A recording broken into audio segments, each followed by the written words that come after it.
A danas niko ne misli. Da, ono je jasno. Ti shvataš da doličkuješ pred koliko milijuna ljudi. Dobro jutro svima. Dobro jutro, armijo. Dobro jutro, armija. Dobrodošli na naš brak. Na naš brak.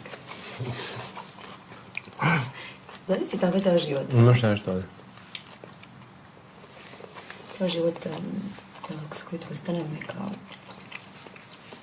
Pa znam da trudnim, imam decu. Kardashians. Ali ne, ono baš... Kardashians. Kardashians. Evo ti već imaš svoje prezime. Radanović, Slobodan, drago mi. A ti? Kristina Gocka, drago mi. Crtica Radanović. Mogla si biti. Da si htjela. Pa si htjela? Šta? Pa si htjela? Pa htjela sam. A kada? Ču sad namjerno da promenim? Šta? Prezime. U Radanović? Da. Bez kockara? I da ga ostavim tako. U Marijana Mateusa. Slobodno.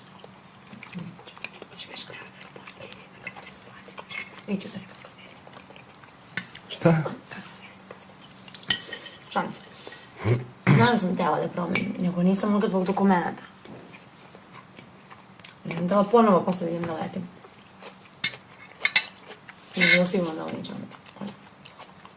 Ali htjela sam. Sad ne bi promenila skoro. Nego? Stavila bi pored. Pogoditi sve. I niko nema da nastavi prezime.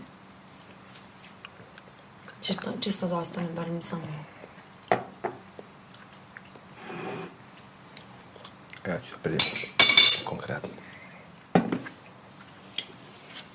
A pre neki dan vičem kako mi sjede neki voćni kup. Ovo je kao... Stavi voće unutra. Da moj.